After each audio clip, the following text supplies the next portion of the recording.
Yeah, I agree. We were talking off camera how the first shot you take in a fight can be a game changer, and this could very well be an example of how this fight is going to go. Yeah, Davide really looking to take it to the ground in terms of his overall experience sets, I believe. Exchange some hard kicks. Orthodox versus southpaw. This is the thing, if you're inexperienced on the feet, the first time that you face a southpaw, it can mess with you a little bit.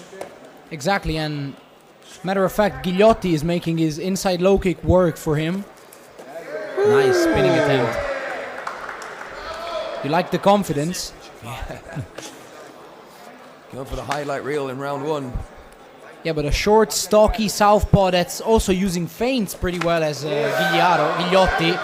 That seems like an uncomfortable customer to have in one of your first MMA fights. So Davide just switched to southpaw and threw a left high kick, and it came incredibly close.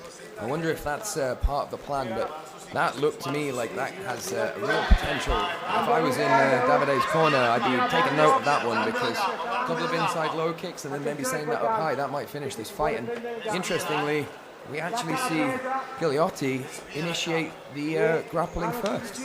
I like the fact that we were all talking about the physical mismatch, and the only one that doesn't seem to care about it is Ghigliotti, who just storms through Gemmellaro's defense and just pushes him to the fence. And again, Ghigliotti seems incredibly, surprisingly strong. Yeah, even if you have sort of a different body fat percentage, the weight classes are designed in a way where there shouldn't be too much of a size difference, even if there's a little bit of a difference in body fat. And yeah, what we see here is Ghigliotti working from what is actually a much more dominant position. It looks like he has got double unders and good head position. Could it be an advantage in this situation to be a little bit shorter than your opponent so you can position your head in a more favorable way? Yeah, so it's actually the flip side, isn't it? Like, Davide having the longer reach means that he might have a slight advantage in the striking, and he gets the takedown. And then the shorter reach actually gives you a little bit of an advantage on that inside space. Like, once you take that space away, the taller guy can find it a little bit more difficult to recover there. Davide looks like he was about to throw up a triangle before we cut. He's thrown up the triangle. We've seen a triangle finish already once today. He's lost it. Nice defense. Nice defense by Ghigliotti, who's now in top position, and I feel like he's ready to unload some heavy shots. And in my opinion, that would be his best bet right now. Ghigliotti, in my opinion, should turn Davide's head to the cage, because if he could do that, he could take away some of the space that Davide needs to work within. Oh, he's looking for... Okay. Gemmellaro certainly looks like he's very dangerous off of his back. Make something of the takedown just by passing your opponent's guard, or at least trying to pass your opponent's guard. Because otherwise it's just a takedown that didn't have any effect on the opponent, in the eyes of the judges at least.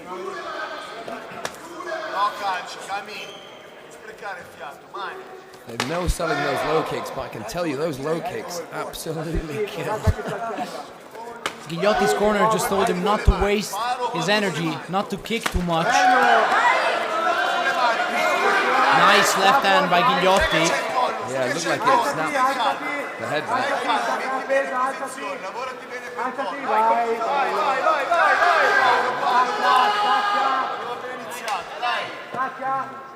Stacco e lo sai, stacco e lo sai.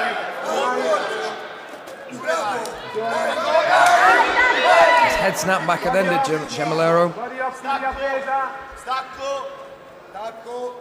Sometimes having longer hair as well, even if you take a smaller shot, the hair moving all over the place tells the judges that you got hit maybe a bit harder than you actually did, sometimes. I agree, and add to that the fact that they're extremely bothering. They can be extremely annoying. Long hair being loose can be extremely annoying. Believe it or not, I actually had hair going to half of my back, so I would know. I used to have braids when I fought with hair like that. It's way more comfortable. You notice any of the fighters that come out of the Chechen Caucasus, whether it's Islam or Khabib, anybody from under Abdul Manap, who was Khabib's father, they were forbidden to have hair longer than a shaven head for fear that it would ride sweat into the eyes. So There definitely was some reasoning behind that. Meanwhile, these two seem to be intertwined in a grappling match for the moment, exchanging some knees, but essentially pummeling while standing on the feet.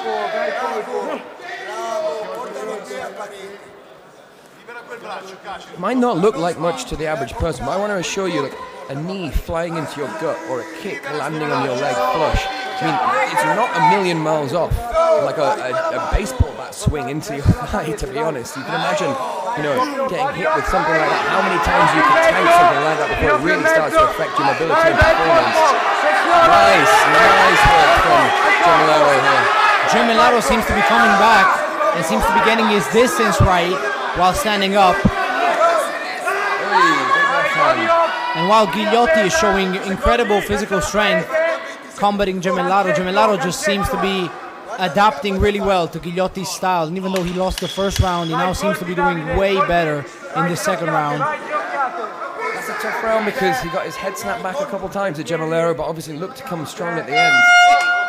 I agree, it's a tough round to score, but if you're the referee and you're in this position, you have the chance to set the score straight and be 1-1 going into the third, I would take that chance. You've got to put a stamp on this and show the judges that you want to win this fight, and that's how you do it. I agree. If you're Gemmellaro's corner, you cannot afford to tell him to just be soft and be conservative. You got to go for the finish if you're Gemmellaro, and you got to tell your fighter to go for the finish if you're Gemellaro's corner.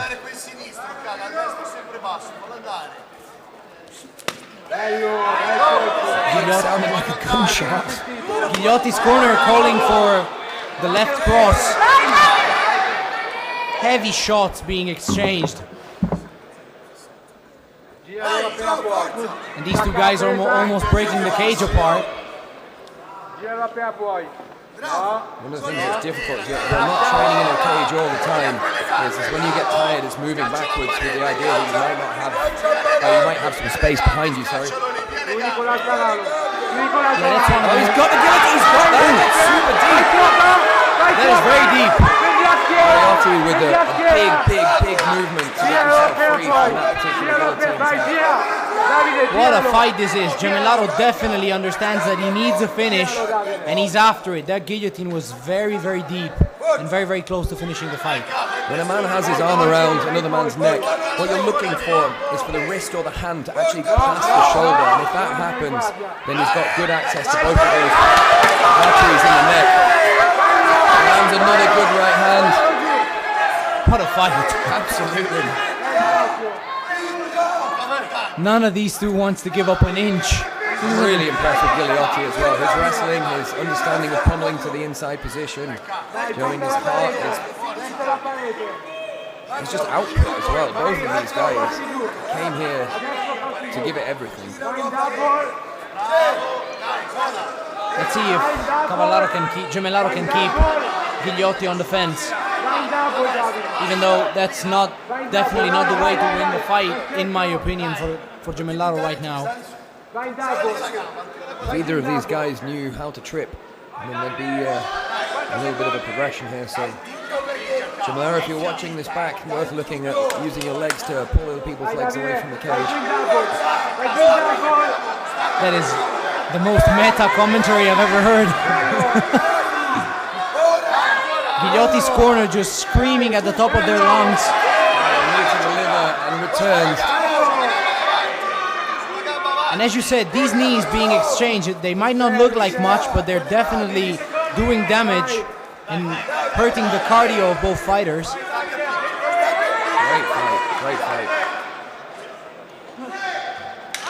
You could see Lotito there for a second, Gemellaro's teammate. 10 seconds left.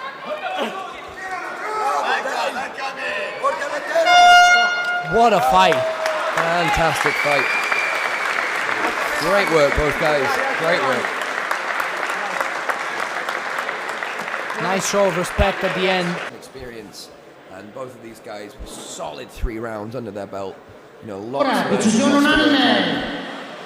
Dall'aggresso Bolzano, Davide Gemmellaro. That's round 2 and 3, we think.